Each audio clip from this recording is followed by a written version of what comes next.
Alors clairement, ce parcours de réinventer sa vie professionnelle, de lui donner un nouveau souffle, il est passionnant, mais il est chamboulant. Donc évidemment, ça va tanguer, ça va remuer, ça va secouer. Et il faut s'y préparer.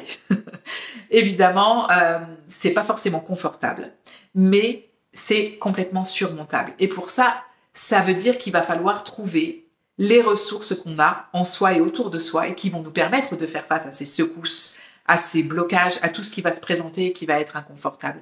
Donc, je vous invite à y réfléchir. C'est quoi les ressources que vous avez en vous qui vont vous permettre de faire face à ces moments où ça va tanguer, où ça va secouer. Peut-être que c'est des habitudes porteuses. Peut-être que vous avez mis en place dans votre vie des routines qui vous permettent justement de rester apaisé. Peut-être que vous pratiquez la cohérence cardiaque ou la méditation. Peut-être que vous pratiquez un sport qui vous permet justement de faire sortir un petit peu ce qui est difficile à l'intérieur de vous. Je vous invite aussi à vous interroger sur vos ressources extérieures, c'est-à-dire les gens autour de vous, que ce soit dans votre famille proche, vos amis ou peut-être dans votre environnement professionnel.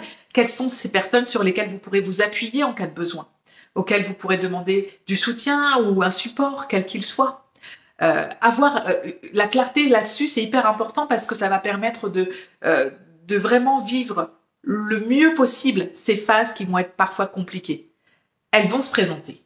La question, c'est quand et à quel degré de désagréabilité on va être confronté. Mais c'est certain qu'elles vont se présenter parce que quand on se pose des questions fondamentales comme celle-ci, sur qu'est-ce que je pourrais faire de différent, comment je pourrais faire autrement, quel métier je pourrais imaginer qui me conviendrait mieux, forcément, on va réveiller les peurs, les doutes, les vieux blocages, etc.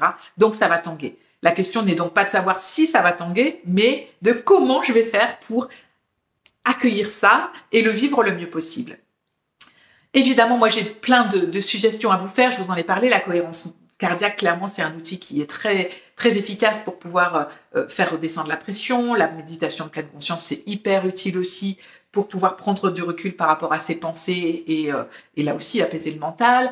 Une activité sportive, alors ça c'est pareil, c'est le top pour pouvoir aussi mettre à profit le corps, hein, qui est partie prenante aussi de l'aventure, hein, même si on a tendance peut-être à un peu l'oublier parfois et à se concentrer davantage sur le mental.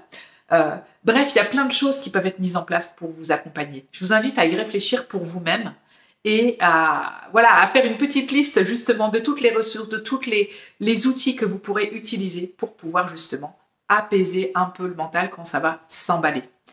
Encore une fois, je vous souhaite un bon cheminement. Je serais ravie que vous me partagiez ce que vous avez trouvé, ce qui a émergé pendant cet exercice, parce que j'ai toujours beaucoup de plaisir à vous lire évidemment. Donc je vous souhaite un très bon cheminement sur cet exercice et je me réjouis d'avance de vos partages.